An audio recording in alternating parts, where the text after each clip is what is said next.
Among the historic results yesterday, Detroit voters elected the city's first female mayor. Mary Sheffield will replace outgoing mayor Mike Duggan. Duggan is now running as an independent in the Michigan governor's race. His time in office saw Detroit through a critical time, facing numerous challenges, including the Great Recession and the pandemic. It did get an assist from the country's biggest bank, JPMorgan Chase, which invested in the Motor City. CNN's Aaron Burnett is in Detroit and joins us now with Mayor Duggan and JPMorgan CEO Jamie Dimon. Aaron? All right, Boris and Brianna, thanks so much. And, you know, we're here, obviously, in the space that JPMorgan is renovating, some of the investments you've put into this city. And we're here the day after Election Day, Mayor, and I know you're running for governor. Jamie, standing in this space would not have been possible. It actually would have been kind of unthinkable not very long ago. You know, I'm thinking coming in and out of Detroit. In 2013, Detroit was done. It had filed for bankruptcy. It was sort of, this look back in history. It was great, and now it's dead. You started investing in the city a year later. And now it's about $2 billion, I think you're going to say, in investment and investment that you've put in here. What has actually changed because of that? Yeah. So we were always a big bank here. We were the old National Bank of Detroit. But I knew it had gone through a bankruptcy, so we always wanted the city to do well. It was one of the few cities that didn't have a renaissance in America.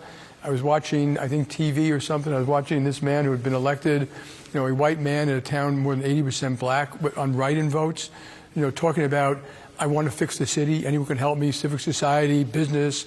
And we called him up. Since then, the unemployment rate's gone from 23% to 8%. They've actually started, their population has been shrinking. There are 40,000 abandoned homes. I don't know what the number is today. Population's going up now. There are new plants coming in, which you haven't had the benefit yet. Like some of these plants are going to add 25,000 jobs. The community's gotten safer. Wages have gone up.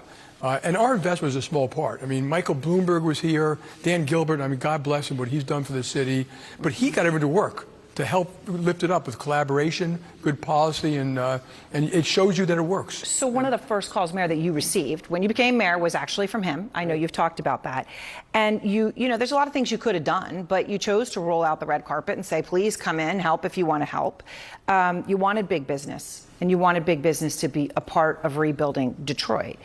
Would Detroit be where it was, or where it is now, if you did not have the investment from JPMorgan and other big businesses like Dan? Well, I ran and said we're going to end this black versus white, city versus suburban politics that had taken Detroit down for years. And the people of Detroit voted for me and expected me to do that. And so I reached out across the country and said, we want help. And I didn't know when the president of the largest bank in the country calls. I was surprised he even knew my name. But they came in and started at 50 million and 100 million. And Aaron, I can't even describe it to you. Massive General Motors Fisher Body plant, been vacant for 40 years, is now being renovated into 400 apartments with some local developers here who are supported financially by JPMorgan. It's happened in building after building in the city. So President Trump actually talked about Detroit, and his take on it is that your efforts to turn Detroit around actually have failed. About a year ago yesterday, he said, I'll quote him, "I've been hearing about Detroit for a long time. They've been talking about that miracle in Detroit. Well, look, we got to be honest, it hasn't happened, but it's going to happen now." Okay, so that was a year ago, and he's saying till then nothing had happened. So I guess the question is simply this: has the president, since he took office, caused a miracle in Detroit? Well, I would say 2 months before that, he did a speech about how great Detroit's turnaround was. So I've learned with the president, if you just wait a little while, you might get a different take. But certainly on the law enforcement side, the Trump administration has given us more U.S. attorneys, ATF, and DEA agents to deal with the gun violence, and we are going to have... So you've embraced that, but there's no National Guard here. I haven't had to, because what we're doing is traditional prosecution. We're going to have the fewest homicides since 1964. We've done it with law enforcement partnership. The president's never talked about National Guard in Detroit. We're at a record low homicide rate. Even though when it comes to federal immigration laws, you're not going to enforce those. That hasn't put a target on your back for him. Again, you're not saying that correctly.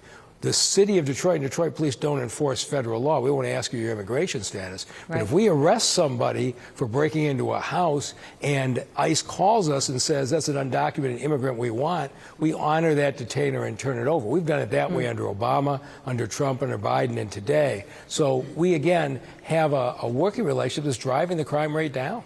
So Jamie, when you looked at the total here, again, you're talking about $2 billion that you say you've put in here. In New York City, you've actually just invested $3 billion in that one new building for your new global headquarters, right? 60 stories. You got 24,000 people total, I believe, in New York working there.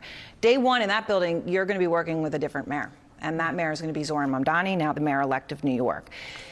Do you imagine that you could ever be sitting here in an interview like this next to him? I consider myself patriotic, so I will help any mayor, any governor in the way I feel appropriate. I'm not going to do what they want sometimes. And I've seen a lot of mayors and governors, political leaders, some grow into the job.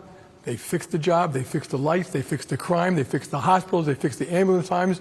And I've seen a lot of who swell into the job. They never get around to it. They're so befuddled with politics and ideology. I'm hoping any mayor does what's right to help the citizens of that city. And if you do it right, it benefits all the citizens. If you do it wrong, it hurts all the citizens. And so, yeah, I would help someone if they wanted my help. And I want to ask you more about that. But Mayor, the Washington Post editorial. I hope he calls up this mayor, because that's the way you learn. You go talk to people and say, how did you do it? What did you do? So maybe he has called you, but I want to ask you about that because the Washington editorial board said Mamdani could learn a lot from Mike Duggan, right? That's their exact quote. And they were saying that your example offers, again, lessons from other struggling large cities.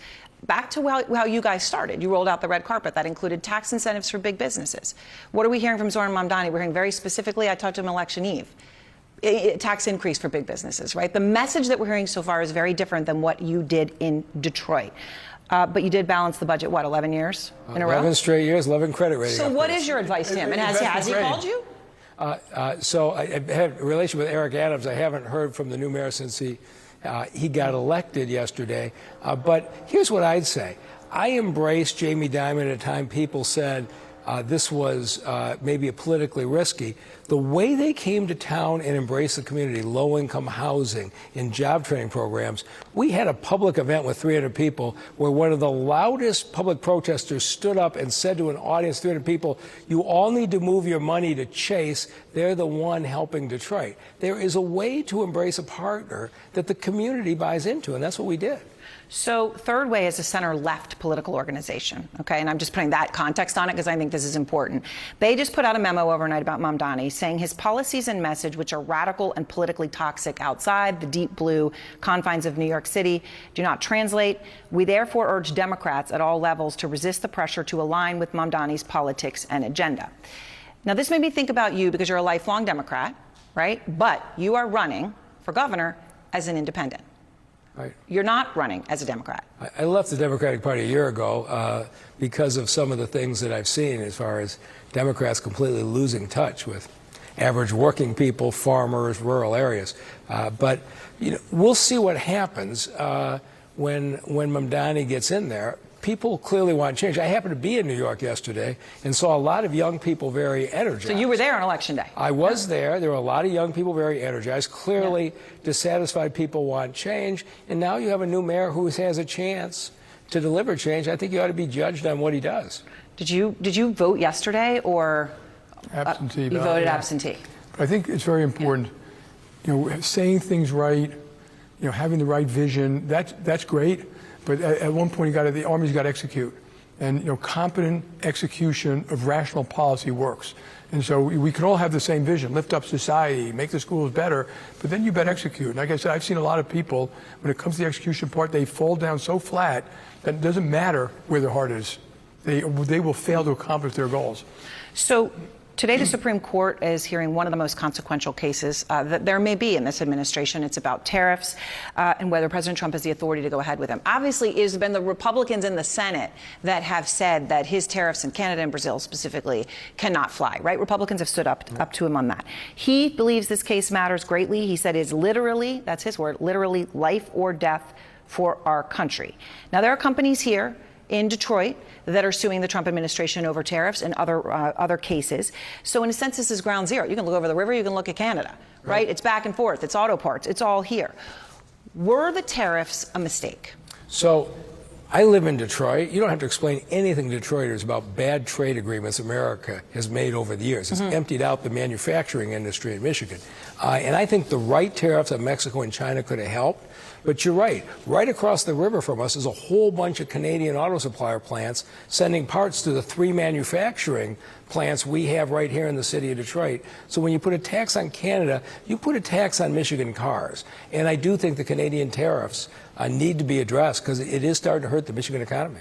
Is it life or death? I don't think so. I mean, first, if you look at the economy and the world and politics and this great country of ours, it's a factor. And it may not even be the deciding factor in, whether we grow or not, or something like that. But I think they're starting to do a better job, particularly to look at what's working, what's not working, making adjustments, having the conversation with Canada and Mexico, having the conversation with China, making adjustments they see fit. So I'm hopeful that we're making a lot of progress to get this in a place that's better for everybody. All right. Thank you both very much. I really appreciate your time on this post-election day. Thank you. And Boris and Brianna, back to you. Appreciate that conversation, Aaron. You can catch more of her interview with JP Morgan Chase CEO Jamie Dimon tonight at 7 p.m. Eastern on Aaron Burnett Out Front, so don't miss that.